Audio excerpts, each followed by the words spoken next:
أشهد أن لا إله إلا الله وحده لا شريك له وأشهد أن محمدا عبده ورسوله أما بعد فأعوذ بالله من الشيطان الرجيم بسم الله الرحمن الرحيم الحمد لله رب العالمين الرحمن الرحيم مالك يوم الدين إياك نعبد وإياك نستعين اهدنا الصراط المستقيم صراط الذين أنعمت عليهم غير المغضوب عليهم ولا الضالين. عن وقائع غزوة أحد كنت قد ذكرت أمثلة عن تضحيات الصحابة وحبهم وعشقهم لرسول الله صلى الله عليه وسلم،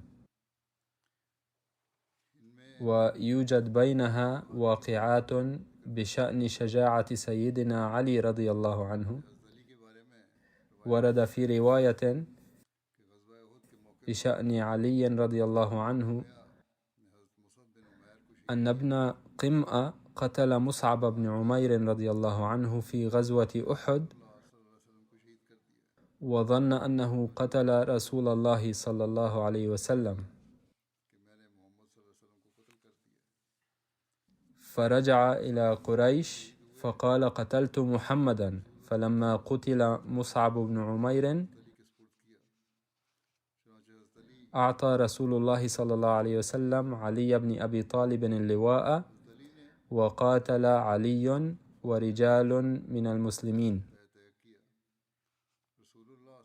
وقتل علي رضي الله عنه حملة ألوية الكفار واحدا تلو الآخر.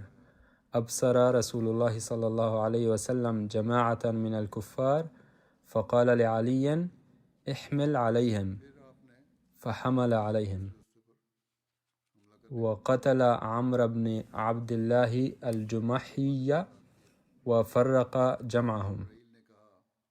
ثم أمره رسول الله صلى الله عليه وسلم بالهجوم على جماعة أخرى من الكافرين، فقتل علي رضي الله عنه شيبة بن مالك. فقال جبريل عليه السلام مشيدا بعلي يا رسول الله إن هذه لمواساة. فقال رسول الله صلى الله عليه وسلم علي مني وأنا منه. فقال جبريل وأنا منكما. هذا القول يقدمه الشيعة مع كثير من المبالغة والمغالاة. قال علي رضي الله عنه لما تخلى الناس عن رسول الله صلى الله عليه وسلم يوم أحد نظرت في جثث الشهداء فلم أرى رسول الله صلى الله عليه وسلم، فقلت والله ما كان ليفر وما أراه في القتلى، ولكن الله غضب علينا بما صنعنا فرفع نبيه، فما في خير من أن أقاتل حتى أقتل. فكسرت جفن سيفي ثم حملت على القوم الكافرين فأفرجوا لي وتشتتوا، فإذا برسول الله صلى الله عليه وسلم بينهم. عن سعيد بن المسيب قال لقد أصابت عليا رضي الله عنه يوم أحد 16 ضربة. يقول المصلح الموعود رضي الله عنه وهو يبين أن المصائب تكمن تحتها كنوز البركات. بعد العودة من غزوة أحد أعطى علي سيفه فاطمة وقال اغسليه فقد صدقني اليوم. وكان النبي صلى الله عليه وسلم يسمع ما قال علي فقال يا علي لم يصدق سيفك وحدك فقط، بل هناك عديد من إخوانك الذين صدقت سيوفهم أيضا. وذكر النبي صلى الله عليه وسلم أسماء 6 أو 7 من أصحابه، وقال إن سيوفهم لم تكن أقل صدقا من سيفك.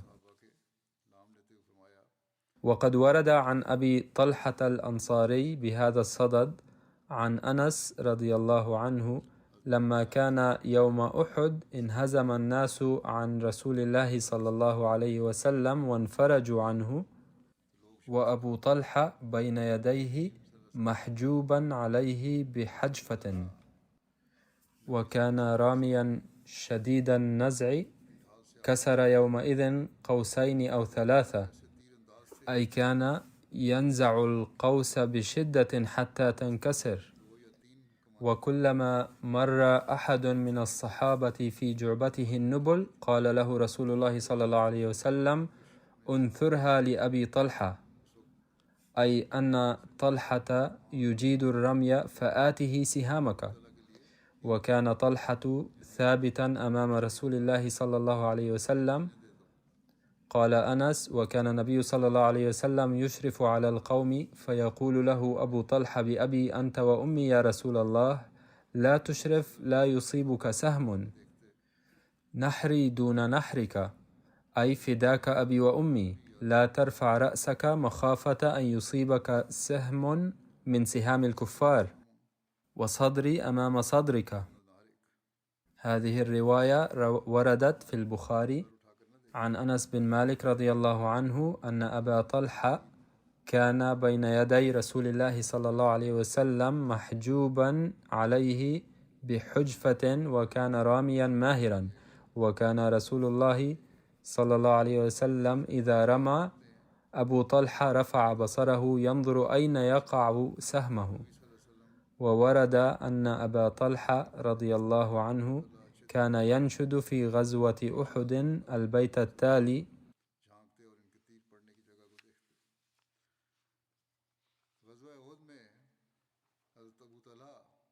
وجهي لوجهك الوقاء، ونفسي لنفسك الفداء.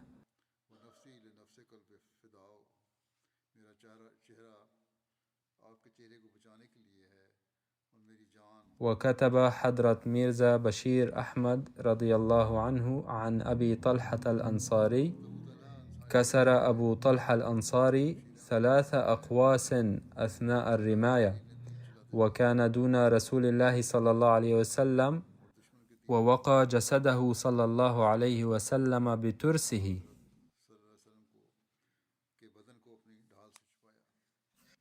ثم هناك ذكر طلحة بن عبيد الله رضي الله عنه.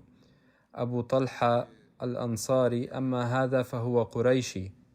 كان طلحة بن عبيد الله يتلقى السهام بيده يوم أحد، وهو يقي النبي صلى الله عليه وسلم منها.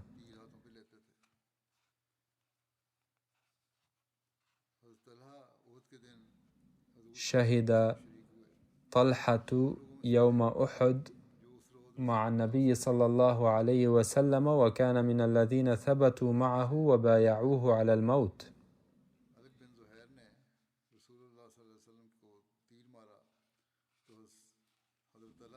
ورمى مالك بن زهير يوم أحد رسول الله صلى الله عليه وسلم بسهم، فوقى طلحة بيده وجه رسول الله صلى الله عليه وسلم، فأصاب السهم خنصره فشلت. فقال حين أصابته الرمية من شدة الألم: حس. فقال رسول الله صلى الله عليه وسلم: لو قال بسم الله لدخل الجنة والناس ينظرون. ووردت في السيرة الحلبية رواية تفصل هذا الحادث كالآتي: عن قيس بن أبي حازم قال: رأيت يد طلحة بن عبيد الله شلاء وقى بها رسول الله صلى الله عليه وسلم يوم أحد، قيل من حربة، ونزف به الدم حتى غشي عليه، ونضح أبو بكر رضي الله عنه الماء في وجهه حتى أفاق، فقال: ما فعل رسول الله صلى الله عليه وسلم؟ قال له أبو بكر: هو بخير، وهو أرسلني إليك. فقال: الحمد لله، كل مصيبة بعده جلل.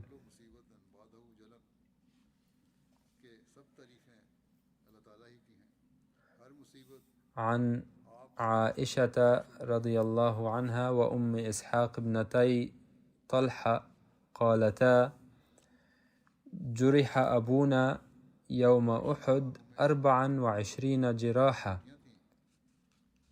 وقع منها في رأسه شجة مربعة، وقطع نساه، يعني عرق النسا التي تكون في الرجل، وشلت إصبعه، وكانت الجراح في سائر جسده، وقد غلبه الغشي، ورسول الله صلى الله عليه وسلم مكسورة رباعيتاه، مشجوج في وجهه، قد علاه الغشي، وطلحة محتمله يرجع به القهقري، كلما أدركه أحد من المشركين قاتل دونه حتى أسنده إلى الشعب. لقد صور المصلح الموعود رضي الله عنه فداء هؤلاء الصحابة الأوفياء في غزوة أحد كالآتي: لما أعاد خالد بن الوليد الكرة على المسلمين بغتة يوم أحد، مما أدى إلى تشتتهم، سارع جماعة من الصحابة واجتمعوا حول رسول الله صلى الله عليه وسلم، وكانوا 30 صحابيا على أكثر تقدير. فهاجم الكفار بشدة حيث كان النبي صلى الله عليه وسلم موجودا، وقتل الصحابة واحدا بعد الآخر مدافعين عن النبي صلى الله عليه وسلم. وإضافة إلى ضربات السيوف، كان رماتهم الواقفون على الأتلال يمطرون السهام بشدة نحو النبي صلى الله عليه وسلم. وحين رأى طلحة وهو قريشي وممن هاجروا من مكة أن العدو يمطر السهام إلى وجه النبي صلى الله عليه وسلم، جعل يده أمام وجه النبي صلى الله عليه وسلم، وكان سهم بعد سهم يصيب الهدف يقع على يد طلحة، لكن هذا الصحابي المخلص الوفي لم يحرك يده، فظلت السهام تصيب على هذا النحو حتى شلت إحدى يدي طلحة رضي الله عنه تماما نتيجة الجروح البالغة، وبقيت له يد واحدة. وبعد عدة سنين، عندما نشبت الحرب الأهلية بين المسلمين في عهد الخليفة الراشد الرابع رضي الله عنه، عير عدو طلحة وقال: طلحة مشلول اليد، أي أن إحدى يديه لم تعد تعمل. فقال أحد الصحابة: نعم، إنه مشلول اليد، ولكن ما أعظمه من مشلول اليد، هل تعلم أن يد طلحة شلت في حماية وجه رسول الله صلى الله عليه وسلم المبارك؟ وبعد غزوة أحد سأل أحد طلحة: ألم تشعر بالألم عندما كانت السهام تصيب يدك؟ أولم تتأوه مرة في هذه الأثناء؟ قال: نعم، كنت أشعر بالألم، وكدت أتأوه أيضا، ولكن لم أفعل خشية أن تتحرك يدي ويصيب السهم وجه النبي صلى الله عليه وسلم. كان سعد بن أبي وقاص رضي الله عنه من هؤلاء المخلصين الذين قاتلوا بشجاعة كبيرة وأبدوا إخلاصهم العظيم.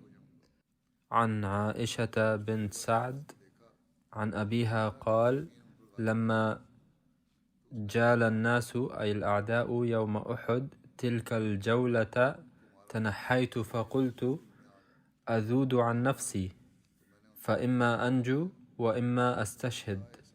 فإذا رجل محمر وجهه قد كاد المشركون أن يركبوه، فملأ يده من الحصى فرماهم به، وإذا بيني وبينه المقداد، فأردت أن أسأله عن الرجل، فقال لي: يا سعد، هذا رسول الله صلى الله عليه وسلم يدعوك.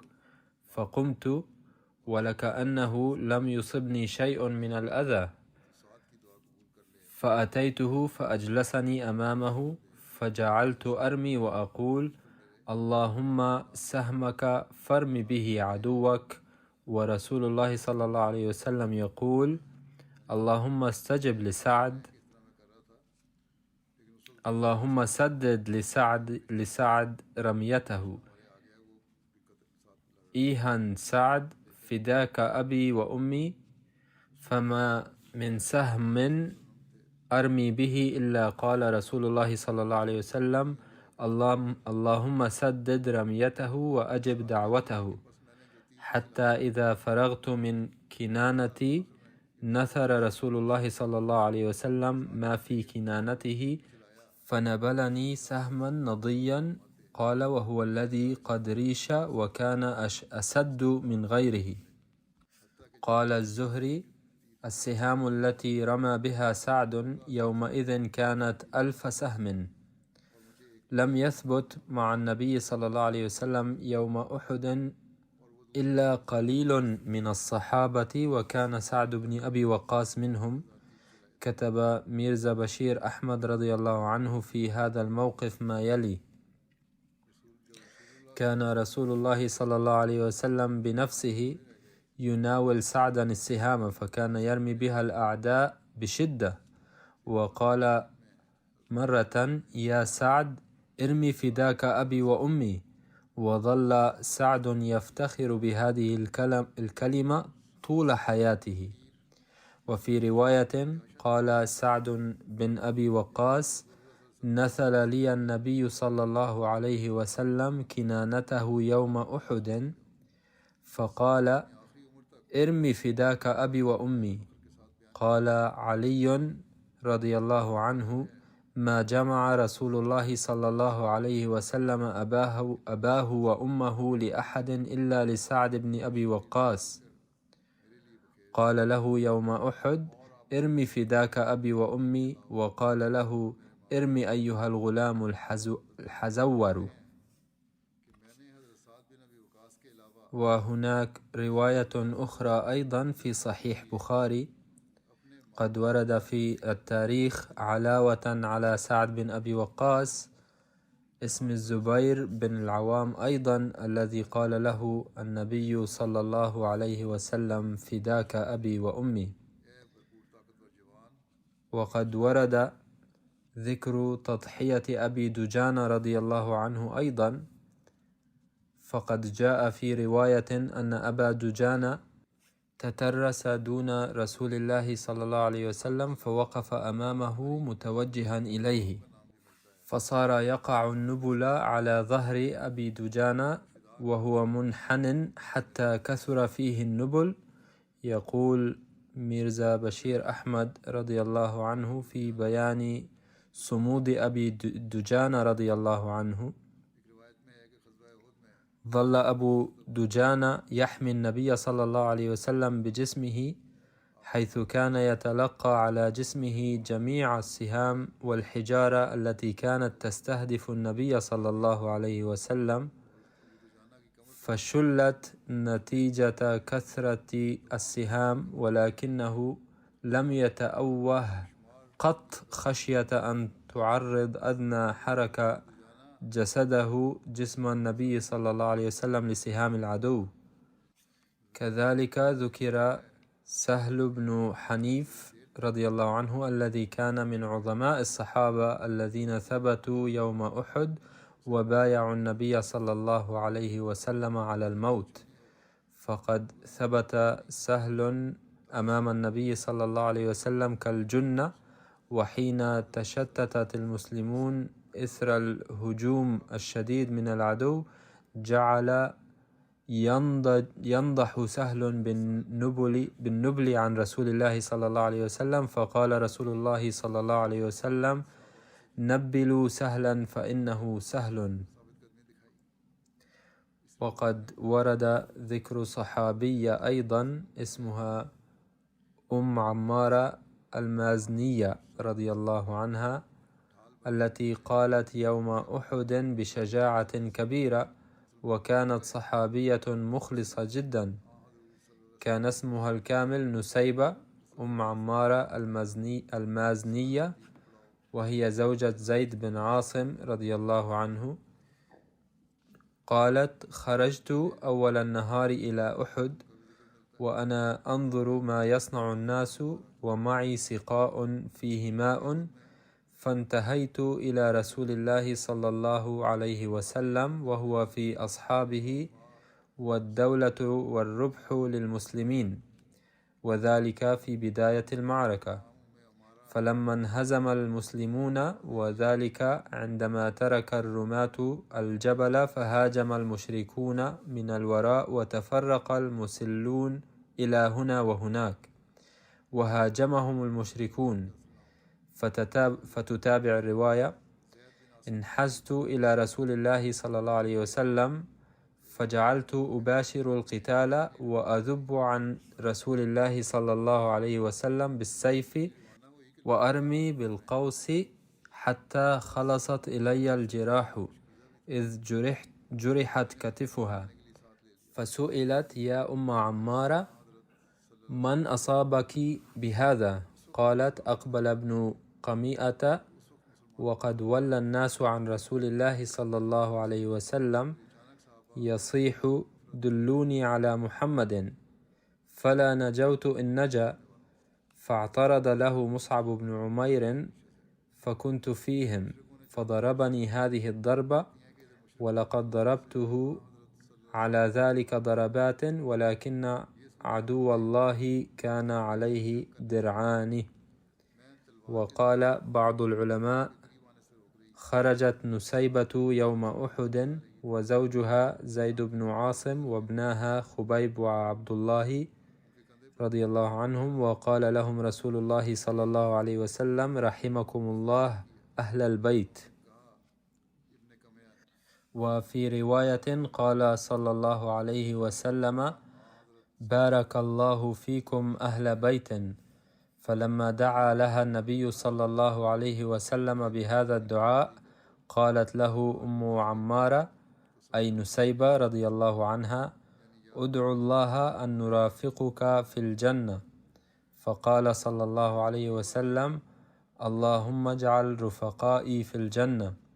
وعند ذلك قالت رضي الله عنها: ما أبالي ما أصابني من أمر الدنيا، لأنه يكفي لي ما تلقيته من دعاء. وقال صلى الله عليه وسلم في حقها: ما التفت يمينا ولا شمالا يوم أحد إلا ورأيتها تقاتل دوني. وقد جرحت عمارة رضي الله عنها يوم أحد 12 جرحا بين طعنة برمح أو ضربة سيف. كتب ميرزا بشير أحمد رضي الله عنه عن عمارة كما يلي: امتشقت امرأة مسلمة تدعى عمارة السيف بيدها، وأقبلت تضرب وتقتل يمينا ويسارا، حتى انتهت إلى رسول الله صلى الله عليه وسلم، وإذ عبد الله بن قميئة يتقدم نحو رسول الله صلى الله عليه وسلم ليضربه بسيفه، فسارعت هذه السيدة المسلمة وأخذت تلك الضربة على جسدها، ثم ضربته ضربات قوية، إلا أنه كان رجلا لابسا درعين وهي امرأة ضعيفة، فلم تكن ضربتها قاضية. فتقدم ابن قميئة يصيح ويخرق صفوف المسلمين، وانتهى إلى النبي صلى الله عليه وسلم رغم تعرض الصحابة له، وما إن وصل إلى هناك حتى ضرب على الوجه المبارك للنبي صلى الله عليه وسلم بكل قوة وقسوة، انخلعت لها قلوب الصحابة، فقام الفدائي طلحة وتلقى تلك الضربة على يده العارية، لكن سيف بن قمأ قطع يده ووقع على جنب النبي صلى الله عليه وسلم. لم يصب صلى الله عليه وسلم بجرح بفضل الله تعالى، لأنه صلى الله عليه وسلم كان يرتدي درعين، كما أن وقعة السيف قد خفت بعد تعرض طلحة له بروح الفداء. مع ذلك فقد أصيب النبي صلى الله عليه وسلم بدوران الرأس جراء هذه الهجمة وسقط أرضا. وهنا رفع ابن قمأ هتاف الفرح قائلا: لقد قتلت محمدا. انصرف ابن قمأ وهو يصيح فرحا بأنه قتل محمدا حسب زعمه، ولكن بمجرد سقوط النبي الكريم صلى الله عليه وسلم حمله علي وطلحة على الفور، وأضاءت وجوه المسلمين الذابلة بالفرح عندما اكتشفوا أن النبي صلى الله عليه وسلم على قيد الحياة وبصحة جيدة. ثم بدأت حدة المعركة تخف تدريجيا، لأن الكفار استرخوا إلى حد ما باستشهاد محمد رسول الله صلى الله عليه وسلم، فصرفوا انتباههم من المعركة إلى الاعتناء بقتلاهم شيئا، وشيئا آخر إلى التمثيل بجثث الشهداء المسلمين. ومن ناحية أخرى كان معظم المسلمين أيضا قد تفرقوا. ثم ذكرت في الروايات مكالمة أبي سفيان وكيفية رجوع قريش. لما صعد النبي صلى الله عليه وسلم الجبل مع أصحابه يوم أحد، فقد تبعه بعض الكفار أيضا. وورد في رواية في صحيح البخاري أن أبا سفيان نادى قائلا: أفي القوم محمد 3 مرات، فنهاهم النبي صلى الله عليه وسلم أن يجيبوه. ثم قال: أفي القوم ابن أبي قحافة، أي أبا بكر رضي الله عنه 3 مرات. ثم قال: أفي القوم ابن الخطاب، أي عمر 3 مرات. ثم رجع إلى أصحابه فقال: أما هؤلاء فقد قتلوا. فما ملك عمر نفسه فقال: كذبت والله يا عدو الله، إن الذين عددت لأحياء كلهم، وقد بقي لك ما يسوءك. هذه رواية البخاري. قال أبو سفيان: يوم بيوم بدر والحرب سجال، إنكم ستجدون في القوم مثلة لم آمر بها ولم تسؤني. ثم أخذ يرتجز أعلى هبل. قال النبي صلى الله عليه وسلم: ألا تجيبوا له؟ قالوا: يا رسول الله ما نقول؟ قال: قولوا الله أعلى وأجل. ثم قال أبو سفيان: إن لنا العزى ولا عزى لكم. فقال النبي صلى الله عليه وسلم: ألا تجيبوا له؟ قال البراء بن عازب: قالوا: يا رسول الله ما نقول؟ قال: قولوا الله مولانا ولا مولى لكم. فنادى أبو سفيان قائلا: إن موعدكم بدر العام القادم. فأمر النبي صلى الله عليه وسلم أحد صحابته ليرد عليه، وهو كذلك. كتب ميرزا بشير أحمد رضي الله عنه في كتابه سيرة خاتم النبيين: كان المسلمون مشغولين في تضميد جرحاهم، بينما كان قريش مكة مشغولين في ميدان المعركة في التمثيل بجثث شهداء المسلمين وإهانتها بكل هوادة. لقد تم العمل بهذا التقليد الوحشي لتمثيل الجثث بكل وحشية، ففعل هؤلاء السباع الضارية من مكة مع جثث شهداء المسلمين كل ما خطر ببالهم. أما نساء قريش فقد قطعت أنوف المسلمين وآذانهم وصنعن منها قلائد ولبسنها. وأخرجت هند زوجة أبي سفيان كبد حمزة فمضغته. باختصار يقول السير ويليام ميور بأن قريشا تعاملوا مع جثث المسلمين بوحشية شديدة، وواصل زعماء مكة البحث عن جثة النبي الكريم صلى الله عليه وسلم في الميدان لفترة طويلة، وكانت عيونهم عطشة لرؤية هذا المنظر، لكنهم لم يعثروا على ما لم يكن له وجود أصلا. لم يكن ليتحقق هذا لأن النبي صلى الله عليه وسلم لم يكن بين القتلى، فشعر أبو سفيان بالإحباط من هذا البحث، وتوجه مع بعض أصحابه نحو الممر الذي كان المسلمون مجتمعين فيه، ووقف بالقرب منهم ونادى: أفيكم محمد يا أيها المسلمون؟ منع النبي صلى الله عليه وسلم من الرد عليه، فبقي الصحابة صامتين، ثم سأل عن أبي بكر وعمر ولم يرد عليه أحد وفق أمر النبي صلى الله عليه وسلم، فصرخ مرة أخرى: إذن قتلوا جميعهم، لأنهم لو كانوا أحياء لردوا علي.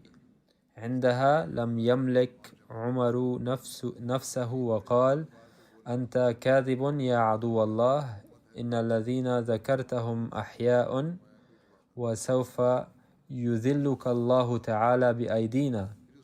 عرف أبو سفيان أنه صوت عمر فقال: أنشدك الله يا عمر، هل محمد على قيد الحياة؟ فقال عمر: نعم والله، وإنه ليستمع كلامك الآن. فقال أبو سفيان بصوت خافت نوعا ما: إذن كذب ابن قمئة في قوله وإنك أصدق عندي من ابن قمئة.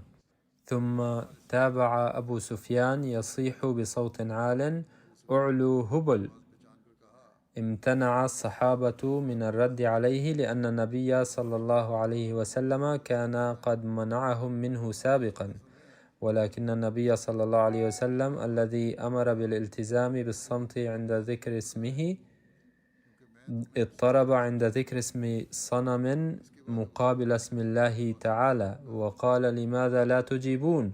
قال الصحابة: وماذا نقول؟ قال صلى الله عليه وسلم: قولوا الله أعلى وأجل. قال أبو سفيان: لنا العزى ولا عزى لكم. فقال النبي صلى الله عليه وسلم لأصحابه أن يردوا عليه بالقول: الله مولانا ولا مولى لكم. وبعد ذلك قال أبو سفيان: الحرب سجال يعلو مرة وينخفض أخرى، وإن اليوم بيوم بدر، إنكم ستجدون في القوم مثلة لم آمر بها ولم تسؤني فعلة قومي عندما علمت عن ذلك. إن موعدكم العام المقبل في هذه الأيام نفسها في بدر. فأجابه أحد الصحابة بتوجيه من النبي صلى الله عليه وسلم قائلا: حسنا، هذا وعد إذن. قال ذلك أبو سفيان وهبط مع أصحابه، وانطلق جيش قريش إلى مكة.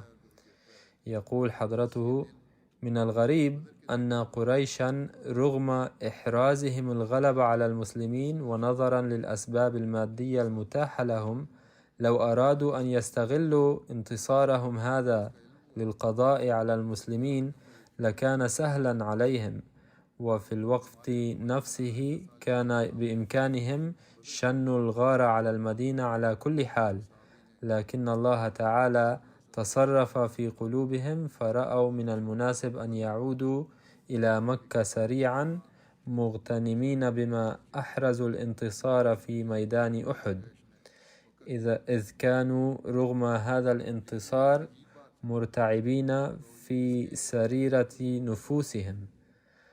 أما النبي صلى الله عليه وسلم فمن باب الحذر أكثر شكل كتيبة من 70 صحابيا فورا بمن فيهم سيدنا أبو بكر والزبير رضي الله عنهما، وأرسلهم خلف قريش. هذا ما ورد في البخاري.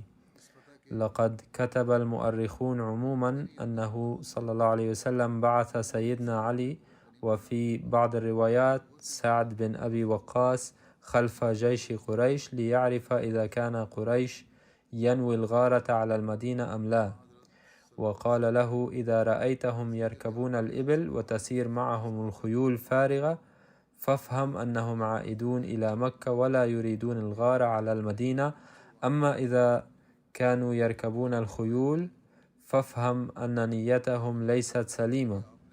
وأوصاه بأنه إذا رأى قريشا يتوجهون إلى المدينة فليخبره فورا. ثم قال بمنتهى الحماس: إذا أغارت قريش على المدينة فوالله سنقاومهم ونلقنهم درسا. فذهب مبعوث النبي صلى الله عليه وسلم إلى قريش ونقل إليه الخبر سريعا أن جيش قريش عائد إلى مكة. يقول سيدنا المصلح الموعود رضي الله عنه عن وقوع النبي صلى الله عليه وسلم مغشيا عليه بعد إصابته بجروح: بعد قليل أفاق النبي صلى الله عليه وسلم وأرسل الصحابة رجالهم في الميدان ليجتمعوا، فبدأ الجيش الذي كان قد فر يجتمع من جديد، فأخذهم النبي صلى الله عليه وسلم إلى سفح الجبل. وعندما كان الجيش المتبقي في سفح الجبل قال أبو سفيان بكل قوة: نحن قتلنا محمدا صلى الله عليه وسلم. فلم يرد النبي صلى الله عليه وسلم على قوله حرصا منه ألا يطلع العدو على الحقيقة فيهاجمهم من جديد ويقتل المسلمين الجرحى.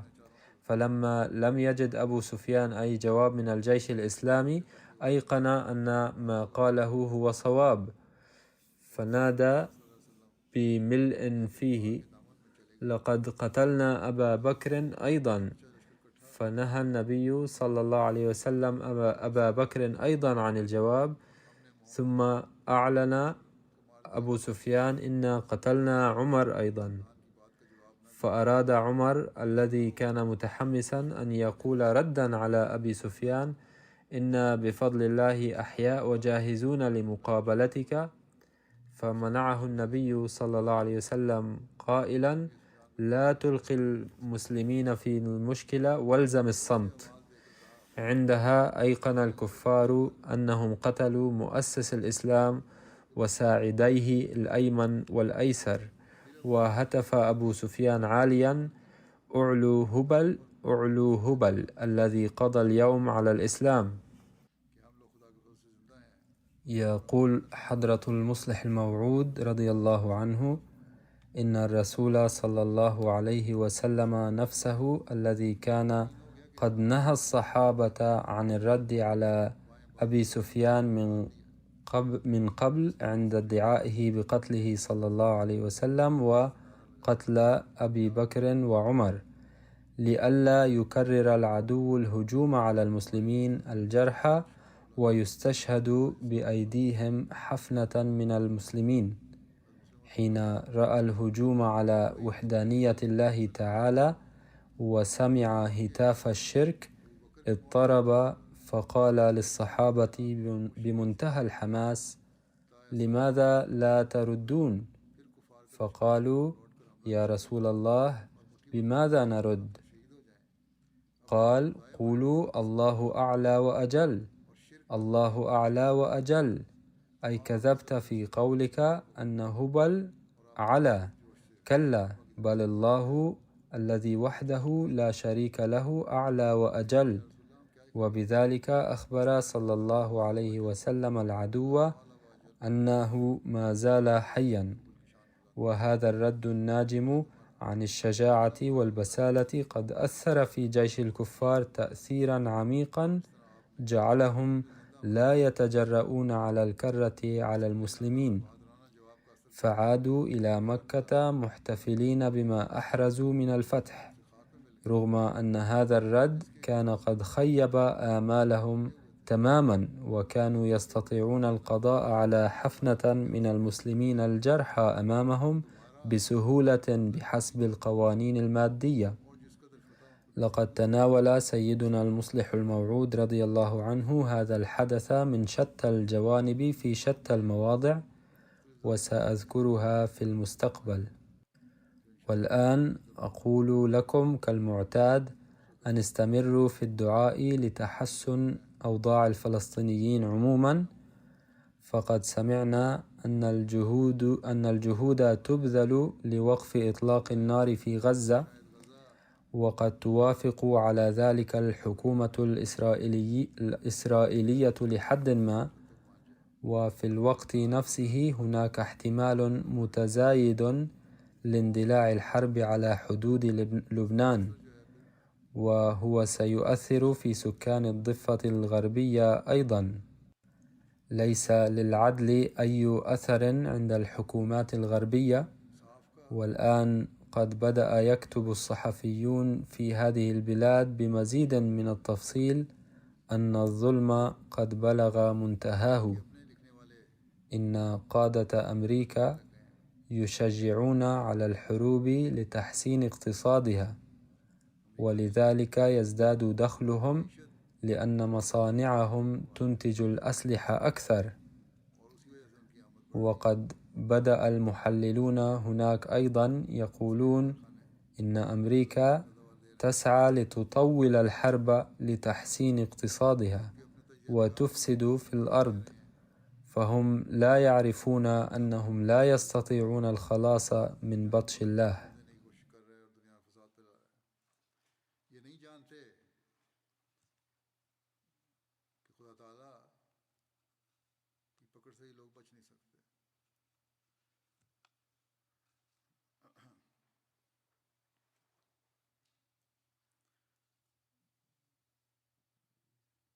وعلى الأحمديين أن يلعبوا دورا بالدعاء والتواصل للتخلص من الدمار.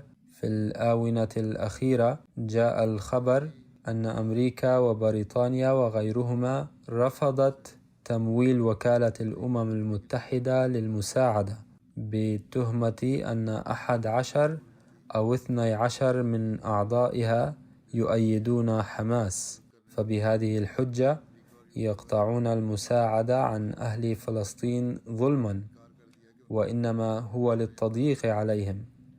لكن ما يثير العجب أن الدول الغربية إذا كانت قد قطعت المساعدة، فلماذا لا يأتي الخبر أن الدول الإسلامية الغنية بالنفط أعلنت أنها ستقدم هذه المساعدة؟ فقد أعلنت الأمم المتحدة أنها إذا لم تجد الأموال فلن تستطيع إيصال المساعدة إلى الفلسطينيين بعد فبراير.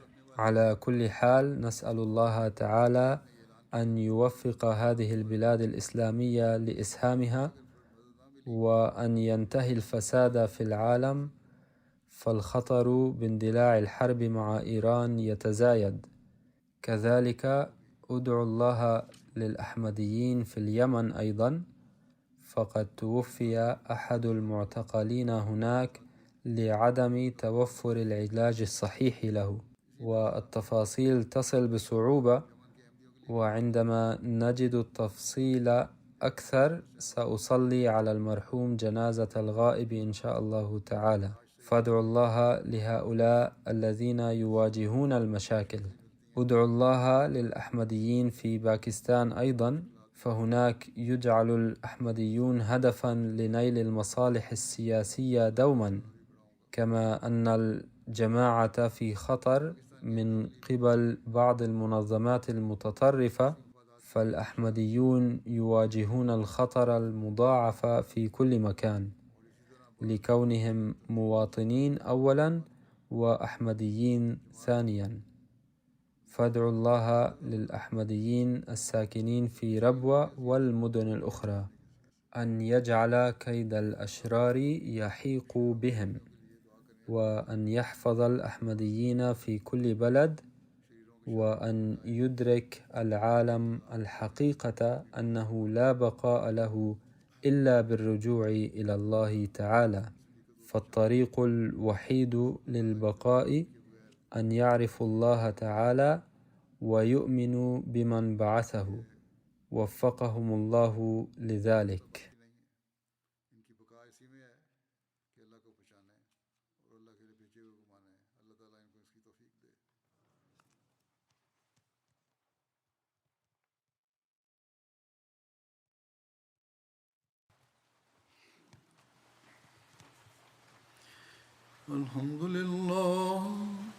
الحمد لله نحمده ونستعينه ونستغفره ونؤمن به ونتوكل عليه ونعوذ بالله من شرور أنفسنا ومن سيئات أعمالنا. من يهده الله فلا مضل له ومن يضلل فلا هادي له ونشهد أن لا إله إلا الله ونشهد أن محمدا عبده ورسوله. عباد الله رحمكم الله، إن الله يأمر بالعدل والإحسان وإيتاء ذي القربى وينهى عن الفحشاء والمنكر والبغي يعظكم لعلكم تذكرون. اذكروا الله يذكركم وادعوه يستجب لكم ولذكر الله أكبر.